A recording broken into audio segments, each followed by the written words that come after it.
ஒரு கிராமத்தில் சோம்பேறியான 3 மகன்களைக் கொண்ட ஒரு விவசாயி வாழ்ந்து வந்தார்.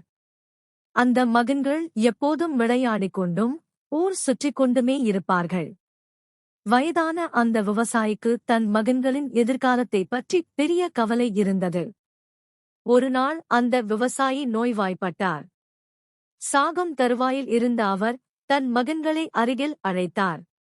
மகன்களே, நம்முடைய திராட்சை தோட்டத்தில் ஒரு பெரிய புதையலை நான் ஒளித்து வைத்திருக்கிறேன். நான் இறந்த பிறகு அதைத் தோண்டி எடுத்து நீங்கள் சுகமாக வாழுங்கள் என்று கூறிவிட்டு உயிர் பிரிந்தார். தந்தையின் மறைவுக்குப் பிறகு அந்த 3 மகன்களும் புதையலை எடுக்கத் துடித்தனர். தோட்டம் முழுவதும் தோண்டத் தொடங்கினர். ஒரு அங்குலம் கூட விடாமல் ஆழமாகத் தோண்டினர்.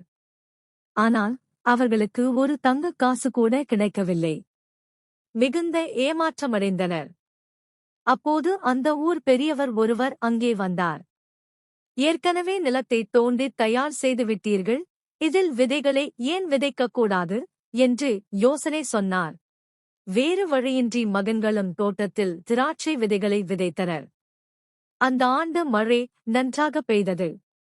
தோட்டம் முன்னெப்போதும் இல்லாத அளவுக்கு செழித்து வளர்ந்தது. திராட்சை கொடிகளில் கொத்து கொத்தாக பெரிய திராட்சை பழங்கள் தொங்கின. அவற்றைச் சந்தையில் விற்றபோது அவர்களுக்கு பெருமளவு பணம் கிடைத்தது. அப்போதுதான் அந்த மகன்களுக்கு தந்தையின் வார்த்தை புரிந்தது. தந்தை சொன்ன புதையல் என்பது மண்ணுக்குள் ஒளிந்திருக்கும் தங்கம் அல்ல, உழைப்பின் மூலம் மண்ணிலிருந்து கிடைக்கும் இந்த அறுவடைதான். அன்று முதல் அவர்கள் சோம்பேறித்தனத்தை கைவிட்டு கடினமாக உழைக்கத் தொடங்கினர். நீதி. உழைப்பே உயர்வு தரும். முயற்சி செய்பவனுக்கு மண்ணும் பொன்னாகும்.